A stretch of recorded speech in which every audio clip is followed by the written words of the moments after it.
ఇక తెలుగు వాళ్ళు అత్యంత ఘనంగా జరుపుకునే పండుగ సంక్రాంతి. అచ్చనైన తెలుగుదనానికి ప్రతీకగా నిలిచే పండుగ సంక్రాంతి. సంక్రాంతి పండుగ అనగానే మనందరికీ గుర్తొచ్చేవి ముత్యాల ముగ్గులు, ముంగిట గొబ్బెళ్ళు, హరిదాసుల పాటలు, బసవన్నల ఆటలు. ప్రతి ఇంట్లోనూ చేసే పిండి వంటలు, సందడి చేసే బంధువులు. అటువంటి సంక్రాంతి పండుగ నేడు తెలుగు రాష్ట్రాల్లో అత్యంత ఘనంగా జరుగుతోంది. సంబరాల సంక్రాంతికి తెలుగు రాష్ట్రాల్లోని ప్రతి గ్రామం స్వాగతం పలికింది. నిన్న భోగి సందర్భంగా తెలుగు రాష్ట్రాలలో భోగి వేడుకలు జరుపుకున్నారు.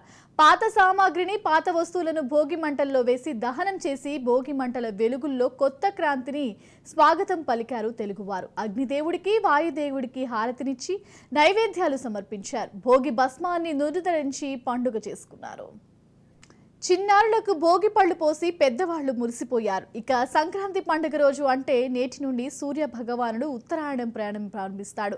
సూర్యుడు సంక్రాంతి రోజున మకర రాశిలోకి ప్రవేశించింది మొదలు ఉత్తరాయణ పుణ్యకాలం మొదలవుతుంది. నెల రోజుల పాటు కొనసాగిన ధనుర్మాస ముగింపును గుర్తు చేస్తూ మకర సంక్రాంతి పండుగ వస్తుంది. సంక్రాంతి అంటే సంక్రమం అని అర్థం. వేరే చోటికి చేరుకోవడం సంక్రాంతిగా చెప్తారు. రైతులు చెమటోడ్చి పండించిన పంటలు చేతికొచ్చే సమయం సంక్రాంతి కాబట్టి ఇది రైతులందరికీ విశేషమైన పండుగ.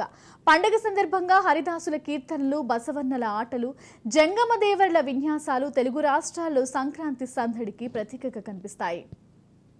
సంక్రాంతి పండుగకు ఇంటికి వచ్చే వారిని ఆదరించి సాధ్యమైనంత దాన ధర్మాలు చేసిన వారికి సంక్రాంతి పండుగ విశేషమైన ఫలితాలను ఇస్తుందని చెప్తారు. సంక్రాంతి పండుగ సందర్భంగా పంట చేతికి వచ్చిన రైతులు సంతోషంగా కొత్త ధాన్యంతో పొంగలి చేసి సూర్య భగవానుడికి నివేదించి వివిధ రకాల పిండి వంటలు తయారు చేసి బంధుమిత్రులతో సంతోషంగా గడుపుతారు.